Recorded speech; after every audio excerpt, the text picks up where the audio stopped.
오늘 우리에게 주시는 하나님의 말씀은 누가복음 10장 36절에서 37절까지 말씀입니다. 같이 읽겠습니다. 시작. 내 생각에는 이 세 사람 중에 누가 강도 만난 자의 이웃이 되겠느냐. 이르되 자비를 베푼 자니이다. 예수께서 이르시되 가서 너도 이와 같이 하라 하시니라. 아멘. 예수님께서 승천하실 때 오직 성령이 너희에게 임하시면 내가 권능을 받고 예루살렘과 온 유다와 사마리아 땅끝까지 이르러 내 증인이 되리라 말씀하셨습니다. 예루살렘이라는, 어떻게 보면 굴이라는, 그리고 온 유대라는 대한민국, 사마리아라는 아시아, 땅끝이라는 세계를 넘어서 세계를 지향할 때 우리는 우리 교회는 세상의 소망이 될 수 있습니다. 우리가 뭔가 하는 것도 중요하지만 우리의 마음과 우리의 생각의 지향점이 여기가 아니라 교회라는 담장을 넘어설 때 우리는 하나님 앞에 귀하고 아름답게 쓰임받게 될 것입니다. 위대한 하루를 그렇게 만드는 작업들도 조금 힘들긴 하지만 8월 달에 제작되는 위대한 하루는 조금 여러분이 보시기에 부족하다고 할 수 있겠지만 여러분의 목소리로, 여러분의 힘으로, 또 여러분의 어떻게 보면 합심하여 기도함으로 만드는 9월 달부터의 위대한 하루는 굉장한 파급력이 있을 것입니다. 저는 확신합니다. 사실은 저희 교회에서 최초로 음성 큐티라는 것을 시작했어요. 따라하는 교회들이 너무 많습니다. 실제로 저희 교회에서 물어보신 분들 해서 한 첫 해 정도에는 한 50교회가 따라 하다가 이제는 한 100교회 정도가 따라 합니다. 그냥 그렇게 별거 아니라고 생각하는 교인들은 우리 교회밖에 없고, 다른 교회는 정말 생명처럼 막 그렇게 잘 하시는, 그렇게 되고 있는데, 그때 우리 성도들이 잘 동참해주고 같이 했기 때문에 가능한 일이라고 생각합니다. 어떻게 보면 하나님만큼 위대하지는 않아도 우리 성도들이 성견 지명이 있고 그런 부분에 굉장히 중요한 선구자적인 역할을 가지고 있다. 이번에 위대한 하루도 그렇게 될 줄 믿습니다가 아니라 그렇게 될 겁니다. 그거는 기정사실이긴 한데, 저희가 거기에 얼만큼, 우리 교회는 사실은 일단 뒤에도 커튼으로 덮여 있고 너무 많은 상가에 많은 건물들과 많은 표지판들이 있어서 얼핏 지나가면서 무슨 슈퍼 초능력자가 아니면 이걸 보기가 어렵습니다. 어쨌든 우리가 다른 사람들이 나가서 우리 교회를 알릴 수 있는 매개체와 수단이 필요한데, 여러분이 그냥 앉아서 전도 되겠지 주여 그렇게 한다고 되는 게 아니라 이제는 위대한 하루를 들고 우리가 나가는데 우리가 담장을 넘어서 나가게 됩니다. 여러분들 꼭 생각하시면서 같이 기도해 주시면 좋겠습니다. 오늘 본문은 사실은 이 고개를 돌려 예수를 만나야 될 사람을 찾으라는 제목인데요. 여기에 하나의 어떤 예수님의 스토리가 있습니다. 예수님이 우리로 하여금 위대한 증인이 되기 위해서 먼저 우리가 전해야 될 대상, 성경에서는 그것을 이웃이라고 하는데 이웃에 대한 관점과 의미가 참 중요하다는 거예요. 그래서 예수님이 이것에 대해서 자신의 입술로 정확하게 얘기해 주시고 오늘 본문의 그것이 내용입니다. 어떤 사건이 있었어요. 율법 교사, 율법의 전문가가 예수님을 찾아와서 물어봅니다. 예수님, 그런데 이제 의도가 성경에 보면 시험하여 가로다 이렇게 나옵니다. 예수님을 곤란에 빠뜨리거나 아니면 자신의 지식을 드러내기 위해서 예수님께 물어봅니다. 어떻게 하여야 영생을 얻습니까? 이렇게 물어봐요. 근데 예수님이 오히려 대묻습니다. 너가 율법의 전문가니까 잘 알겠지. 율법에는 어떻게 기록되고 어떻게 쓰여져 있냐 물어보니까 바로 즉답을 합니다. 아주 명확한 대답을 해요. 마음을 다하고 목숨을 다하고 힘과 뜻을 다하여 내 하나님 여호와를 사랑하라. 그리고 두 번째는 내 이웃을 내 몸과 같이 사랑하라입니다. 그러면 영생을 받는다고 막 써 있습니다. 그러니까 예수님이 그걸 듣고 네 대답이 옳다. 그러면 그것을 행하라 라고 얘기합니다. 그런데 행하라라는 말을 하고 나서 그 사이에 오늘 본문의 첫 절 사이에 뭔가 오늘 28절과 29절 사이에 뭔가 보이지 않는 스토리가 하나 있어요. 그 사람은 예수님에게 좀 지식을 자랑하고 있거나 아니면 예수님 명확하게 대답하지 못할 때 망신을 주려 했는데 오히려 예수님은 대답을 하고 나서 너희들이 알고 있는 게 중요한 게 아니라 실천하는 게 중요하다고 깨닫게 해주셨잖아요. 그러니까 좀 이게 기분이 그렇게 좋지 않았던 모양이에요. 그래서 29절에 이렇게 얘기합니다. 율법 교사가 같이 읽겠습니다. 시작. 그 사람이 자기를 옳게 보이려고 예수께 여짜오되 그러면 내 이웃이 누구니이까? 여기서 되게 중요한 단어가 나오는데 이웃도 중요한 단어지만 자기를 옳게 보이려고 라고 나옵니다. 이건 뭐냐면 영어 성경에 보면 정당화한다라는 의미거든요. justify라는 말이 있어요. 그러니까 자기 거를 더 높이려고 자기 것을 변명하려고 정당화하려고 예수께 여짜오되 그러면 내 이웃이 누굽니까? 이렇게 물어봅니다. 그때 예수님이 즉답을 하지 않으시고 한 얘기를 해주세요. 그게 바로 선한 사마리아인 비유인 거죠. 모르는 분들이 없죠. 그런데 오늘 예수님이 말씀하신 그 선한 사마리아인 비유를 들어보면서 우리가 다 주님의 증인이라고 생각하고 우리가 정말 예수 믿는 사람이고 복음을 전하는 사람이라고 생각하는데 왜 전도하기가 어렵고 왜 우리 주변에 어떤 복음의 능력이 나타나기 어렵는가? 그리고 어떻게 하면 주님이 말씀하신 그 하나님의 은총의 빛을 온 세상에 전하는 반사체가 될 수 있을까? 해답이 들어있다고 생각합니다. 두 가지로 한번 살펴보도록 하겠습니다. 첫 번째입니다. 우리 같이 읽겠습니다. 시작. 자신의 곁에 있는 사람에게 진정한 이웃이 되십시오. 자비를 베푸십시오. 내 이웃이 누굽니까? 라고 물어본 것은 단지 2000년 전에 율법학자가 예수님께 물어본 질문을 넘어서 예수님이 대답해 주실 수 있는 우리가 할 수 있는 근원적인 질문이기도 합니다. 여러분, 우리나라에는 이웃 사촌이라는 말이 있습니다. 여러분, 과연 이웃이 사촌입니까? 대답이 없으실 수밖에 없죠. 설교할 땐 저 혼자 얘기하는 거니까. 어떻게 생각하세요? 사실은 이웃이 사촌이라기보다는 좀 무섭지 않으세요? 어떤 분은 인사해도 받기는 하시는데 어떤 분은 인사를 해도 보지도 않고 들어가시기도 해요. 그 옆집이기도 하고 윗집이기도 하고 그렇습니다. 그렇게 친근하지가 않은 것 같아요. 요즘 교회에서는 요람을 만들면 큰일 납니다. 왜? 사진이 나오고 핸드폰 번호가 나오니까 집 전화번호도 안 되죠. 그만큼 이 코로나라는 시대를 지나면서 이웃과 이웃이라는 개념들이 많이 변화되게 됐어요. 그래서 우리는 모두 다 이웃이 없다 이렇게 얘기할 게 아니라 실제로 이 시대는 진정한 이웃이 정말 필요한 시대를 살고 있습니다. 예수님이 비유를 할 때 세 종류의 사람이 나와요. 선한 사마리아. 첫 번째는 제사장입니다. 31절 보여주세요. 마침 한 제사장이 그 길로 지나가다 그를 보고 피하여 지나가고 31절에 제사장이 딱 가보니까 강도를 당하여 피를 흘리고 죽어가는 사람이 있어요. 근데 피해서 자기 갈 길로 가버려요. 예수님이 제사장이라고 딱 명칭을 명명합니다.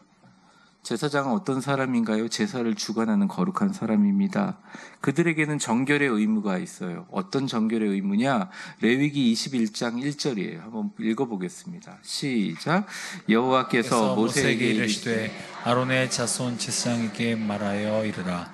그의 백성 중에서 죽은 자를 만짐으로 말미암아 스스로를 더럽히지 말려니와. 제사장에게 가장 중요한 정결 의식 중에 예식 중에 하나는 율법 중에 하나는 죽은 사람을 만지면 안 돼요. 그래서 제사장들은 가보려 보니까 죽어가고 있거든요. 혹이나 죽게 되면 자기는 정결 예식의 율법을 어긴 게 돼서 잘못되게 되니까 피하여 갑니다. 나름의 이유가 있죠. 32절에는 또 다른 종류의 사람이 나옵니다. 누구냐? 레위인입니다. 또 이와 같이 레위인도 그곳에 이르러 그를 보고 피하여 지나갑니다.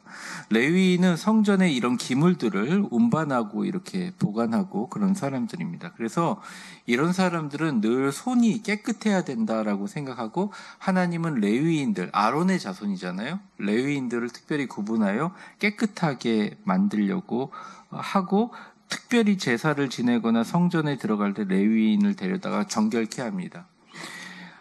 민수기 8장 6절에 보면 이렇게 나와 있습니다. 같이 읽어볼까요? 시작. 이스라엘 자손 중에 레위인을 데려다가 정결하게 하라. 그러니까 두 사람 다 죽어가는 그 강도 맞는 사람들을 피할 이유가 있다 없다? 이유가 있어요. 정당성이 있다? 있습니다. 무조건 욕할 거는 아니죠. 그런데 예수님이 이 두 종류의 사람들을 이야기하는 이유가 있는데 그 이유에는 너희들이 갖고 있는 경건과 율법 지키는 것 때문에 그럼에도 불구하고 죽어가는 사람들을 외면하는 것은 정당하지 않다라고 예수님이 얘기하시는 거예요. 그러면서 어떤 사람을 등장하냐면 그 사람이 사마리아인입니다. 인종적으로 종교적으로 혼혈로 인하여 하나님 유대인에게 멸시를 받았던 민족이에요. 그리고 사람 취급도 하지 않았죠. 근데 그가 어떻게 행동했느냐? 33절부터 35절까지 같이 읽어보겠습니다. 시작. 어떤 사마리아 사람은 여행한 중 거기 이르러 그를 보고 불쌍히 여겨 가까이 가서 기름과 포도주를 그 상처에 붓고 싸매고 자기 짐승에 태워 주막으로 데리고 가서 돌보아 주니라. 그 이튿날 그가 주막 주인에게 데나리온 둘을 내어주며 이르되 이 사람을 돌보아 주라. 비용이 더 들면 내가 돌아올 때 갚으리라 하였으니. 그러니까 정말 이 사람을 치료해주고 돌봐주고 후속 조치까지 완벽하게 하는 사람인데 그 사람이 어떤 사람이냐? 사마리아인이라는 거예요. 예수님이 이야기를 배치할 때 가장 존경받는 제사장, 가장 정결하게 하나님의 뜻을 신실하게 하는 구분된 레위인, 가장 사람들에게 비천하게 여김을 받고 더러운 존재인 사마리아인을 언급하면서 완벽한 비유로 다 이렇게 틀어서 말씀하고 계세요. 내용을 잘 아는 것은 별 중요한 게 아니라 여기에 중점은 강도 만난 자와 선한 사마리아인이 아니에요. 예수님이 하신 의도는 분명합니다. 누구냐? 너희도 제사장과 레위인 같을 수 있다. 그리고 이 세 사람 중에 누가 강도 만난 사람의 이웃이 될 거냐 하면서 우리한테 질문하고 있는 거예요.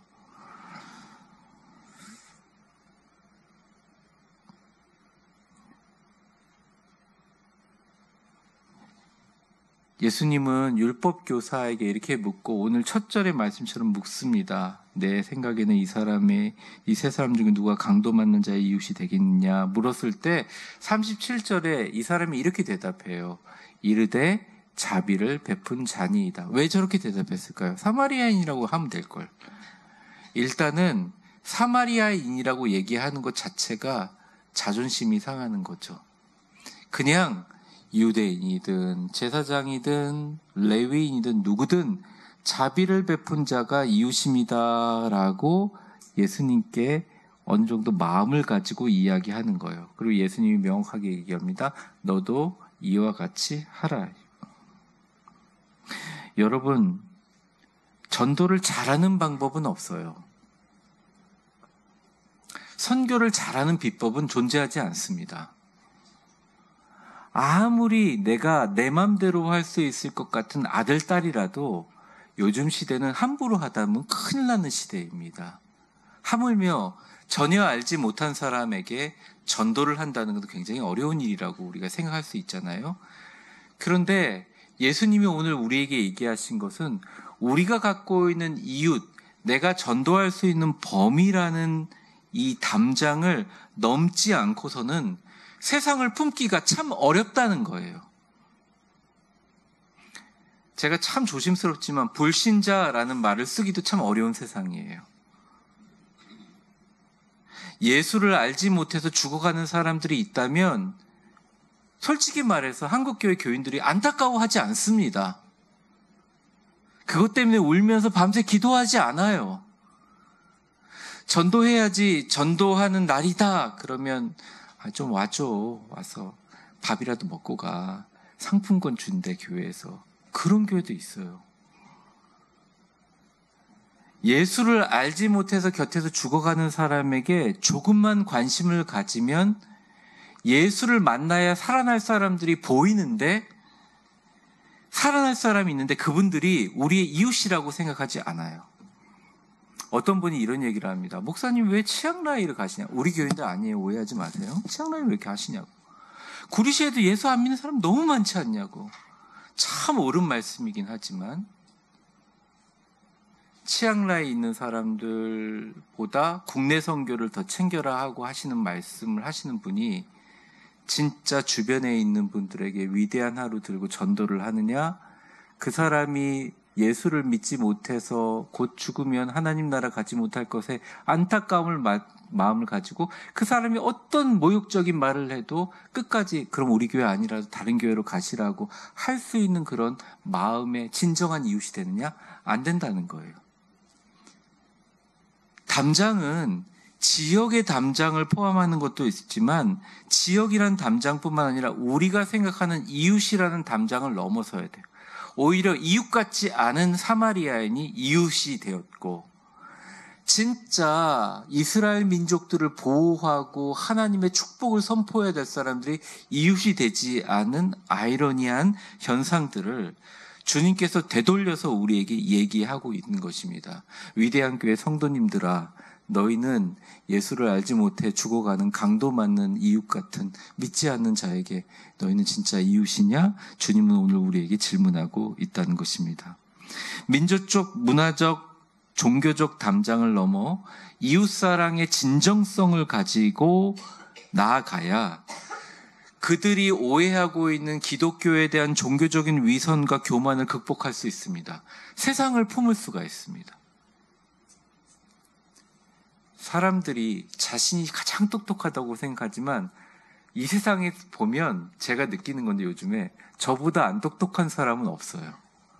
제가 제일 멍청한 것 같아요. 보면 각자 나이가 저랑 20살, 30살 차이 나는 사람들도 너무너무 갖고 있는 생각들이 대박이에요. 제가 보면서 와, 대단하다. 그런데 우리가 사람들을 대할 때 우리의 생각으로 우리는 우리 스스로 이웃을 규정한다는 거예요. 아니라는 겁니다.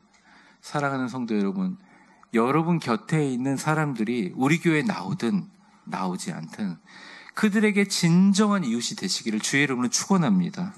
자비를 베푸시기를 주의 이름으로 축원합니다. 친구한테 말했는데 무슨 교회는 교회야, 그런 소리 하지 말고 커피나 마셔. 근데 그 다음날 딱 만났을 때 보니까 얼굴 표정이 좀 이상해요. 너 교회 나오라고 했는데 내가 안 그랬으니까 너랑 이제 잘 안 놀아, 이런 얼굴 표정을 하고 있으면 이웃이 아니죠. 괜찮아요. 효과가 당장에 나타나지 않아도 상관없습니다. 여러분에게 굉장히 불친절하고 여러분을 너무너무 힘들게 하는 사람들을 향해서 그래도 그리스도의 사랑으로 진정한 선한 사마리아원 같은 이웃이 될 때, 자비를 베풀 때 그것이 한 방울의 눈물일지 모르고 한 알의 작은 씨앗인지 모르겠지만 그것들이 자라고 커서 나무가 돼서 우리 기독교의 선교를 막고 세상 사람들이 가지고 있는 모든 관점들과 그 굴레들을 파괴할 수 있는 가장 강력한 무기가 될 것입니다.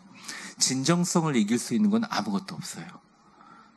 여러분 혹시 전도하시다가 낙심했던 분이 계시다면, 이 사람은 안 돼 그러신 분들이 있다면 이번 8월달 위대한 하루 나오면 그 앞에 이렇게 선물처럼 전달하는 거 있거든요. 그냥 읽어보고 말씀 들어보고 근처 교회로 나오라고 그런 말 한마디라도 하면서 전달해 주면서 돌아서서 그분들을 위해서 기도해 주세요. 진정한 이웃이 되세요. 하나님이 여러분과 함께 하실 것입니다. 두 번째는 같이 한번 읽어보겠습니다. 시작. 가능한 자주 많이 와서 보고 뿌리십시오. 성경에 또 한 명의 사마리아 여인이 나오는데 그 여인은 우물가에 있는 여인입니다. 남자 유대인인 예수님이 여자 사마리아인에게 말 거는 것 자체가 용납이 안 됐던 그 여인은 예수님이 말을 거니까 이렇게 얘기합니다. 요한복음 4장 9절인데요. 사마리아 여자가 이르되 당신은 유대인으로서 어찌하여 사마리아 여자인 나에게 물을 달라고 하나이까? 이는 유대인이 사마리아인과 상종하지 아니함이로라. 이는서부터는 요한의 해석이죠. 여러분, 사람이 격이 없다고 하더라도, 신분과 제도의 차이가 없다고 하더라도 이 시대를 살아가면서 참 많은 사람들이 특별히 우리나라도 그렇고 다른 나라도 마찬가지로 경제적인 높낮이로 사람을 평가하기도 합니다. 또 우리나라는 굉장히 외모를 갖고 평가를 많이 해요. 오래전 일이지만 제가 되게 부끄러웠던 일이 있는데, 서울에 있는 교회에서 제가 담임 목사를 할 때 교회에서 큰 행사를 열었어요. 바자회를 하고. 그래서 연예인들을 많이 부르고, 그때 이용식 씨가 사회를 봤나 그랬을 거예요. 엄청난 그 음악회와 잔치를 했었어요.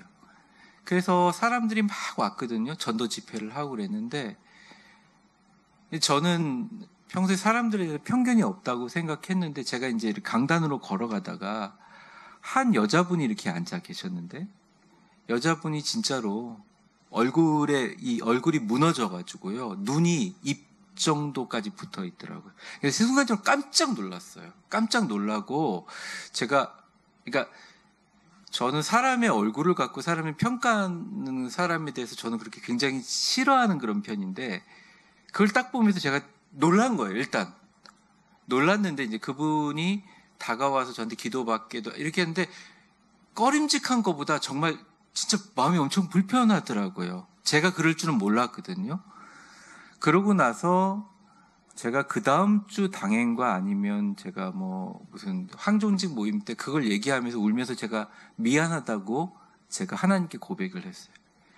저는 사람들을 판단하지 않을 줄 알았거든요. 근데 얼굴이 너무 흉하게 생기니까 순간적으로 이 사람은 정말 나랑 완전 다른 사람이고 내가 관계를 못할 사람처럼 저도 생각이 되더라고요. 아무리 우리가 종교적인 관점이 있고 하나님을 사랑하고 이러지만 나랑 다른 사람을 보면 일단 우리 마음속에 거부감이 생깁니다. 사마리아인은 말할 수도 없는 사람이잖아요. 아무도 물길로 오지 않은 한낮 오후에 와가지고 조용히 숨어서 물을 기는 그 여인은 예수님이 물어봤을 때 5명의 남편과 결혼을 하고 6번째 남자는 게다가 남편도 아니라고 예수님 말할 때 그냥 무너진 여인이잖아요. 인간 취급도 안 당하던 그런 여인이었습니다. 근데 예수님은 1대1로 대화를 이어나가세요.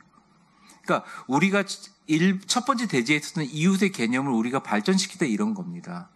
우리는 우리 교회 잘 나올 만한 사람들, 등록할 만한 사람들, 나하고 친한 사람들, 돈이 많은 사람들, 아니면 어떻게 보면 좀 우리 교회 오면 좀 도움이 될 만한 사람들을 지향했다면, 오히려 예수님 그 한 분은 계속 선한 사마리아인 비유했더도 사마리아인, 그리고 사마리아인뿐만 아니라 윤리적으로 당시의 율법의 가장 최악의 사람인 여인에게, 인간 취급도 하는 여인에게 복음을 전달했다는 거예요.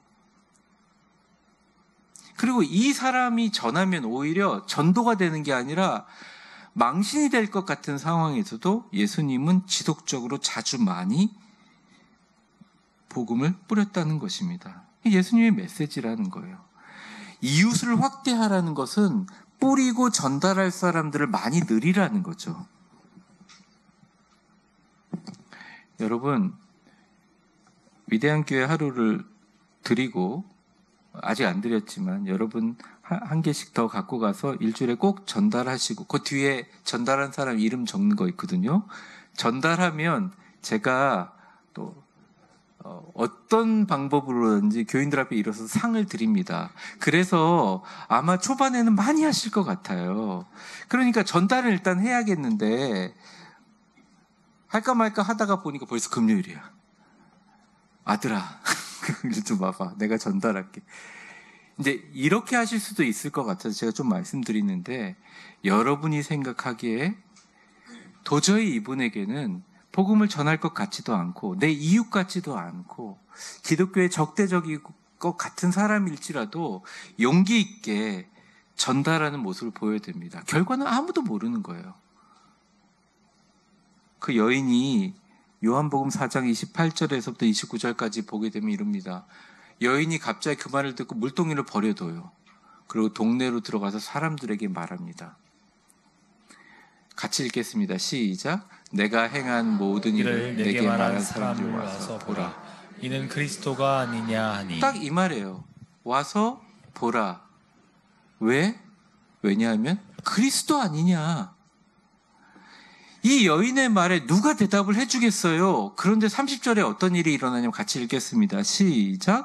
그들이 동네에서 나와 예수께로 오더라. 여러분, 언변이 좋은 사람들이 선교의 역할을 잘 감당할 것 같잖아요. 사회적으로 영향력이 제가 다 높아지면 복음전도 되게 잘할 것 같잖아요. 근데 골프만 치러 다니시더라고요. 내가 사회적으로 전달 방법을 잘하는 커뮤니케이션 전달자들이 복음을 잘 전달할 것 같잖아요. 아예 하지도 않으세요. 교회에 80이 다 되는 어르신들, 중고등부 아이들, 초등학교 아이들, 교회 나온 지 한 달도 안 되신 분들이 훨씬 더 전도를 잘하고 선교의 역할을 감당해요. 제가 저와 여러분에게 같이 동일하게 질문하고 싶은데, 우리가 하나님 나라 갈 날이 언젠지는 모르겠지만 주님 앞에 가가지고요, 너가 선교의 사명을 감당했느냐, 넌 진짜 나의 증인이었냐 물을 때, 교회에서 이렇게 위대한 교회 잡지를 줬는데 이거 내가 끝까지 한 번도 안 전했습니다. 이러기가 너무 부끄럽지 않으세요? 제가 드리고 싶은 말씀은, 이 핵심은 이겁니다. 우리가 생각하는 마음과 우리의 관점과 우리의 문화적인 지평을 가지고 하나님이 구원하실 수 있는 사람들의 나라의 크기를 단정 짓지 말고, 치앙라이든 구리시든 서울이시든 만나는 사람에게 교회 나오시라고, 예수님 믿으라고 이야기하는 것, 하나님이 가장 기뻐하시는 일이라는 것입니다.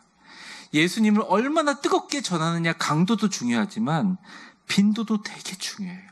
그래서 여러분, 8월 첫 주부터 시작되면서 위대한 교회, 위대한 하루를 전도지처럼 만들어서 여러분에게 발송하고, 여러분이 개인적으로 아침에 일어나가지고 제 음성 듣고 묵상하는 걸 넘어서 그것을 다른 사람에게 나누는 행위들을, 교회에서 또 이것도 일을 시키는구나, 봉사하는구나 이렇게 생각하지 마시고, 여러분이 하나님께서 여러분에게 주신 존재의 근원을 다시 찾는다고 생각하시면 좋을 것 같아요.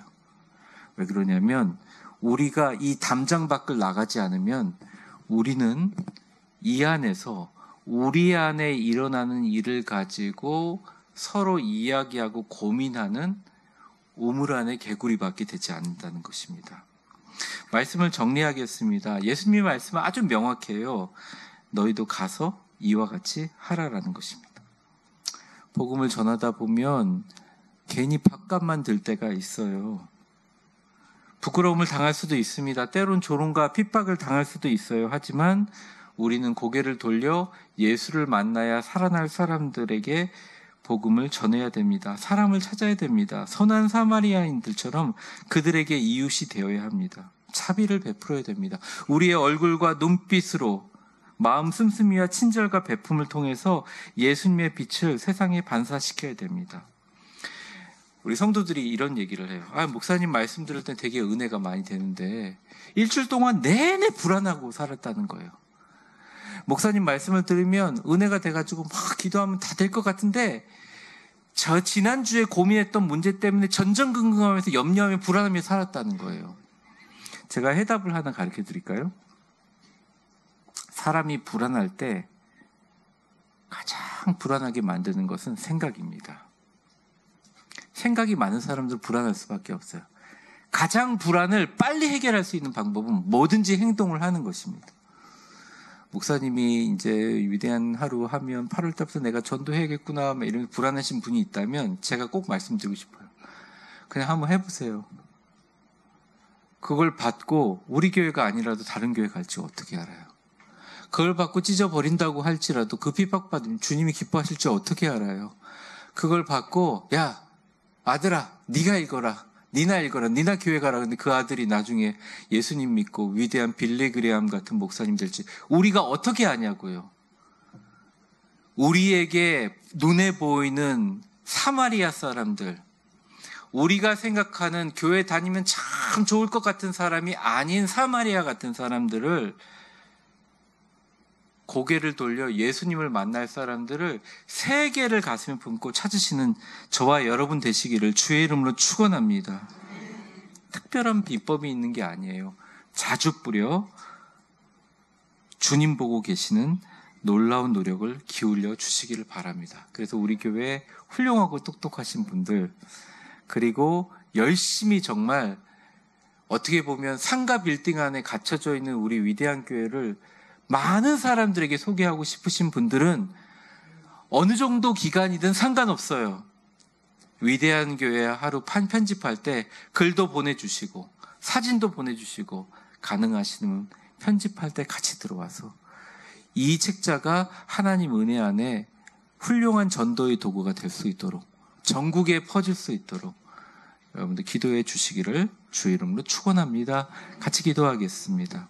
축복합니다. 이제는 우리 주 예수 그리스도의 은혜와 역사의 주관자가 되신 하나님 아버지의 사랑과 성령의 충만하심과 교통하심이, 하나님 우리 마음에 무거운 짐이 있습니다. 예수를 믿지 않는 우리의 배우자, 예수를 믿지 않는 우리의 가족, 예수를 믿지 않는 나의 오래된 친구들, 예수를 믿지 않는 우리의 이웃들을 향하여 복음을 전하려 했지만 때때로 상처받고 거부당하고 어려워서 마음이 참 무겁고 어려웠지만, 주님 오늘 말씀에 힘을 입어 진정한 그들의 이웃이 되게 하여 주시옵소서.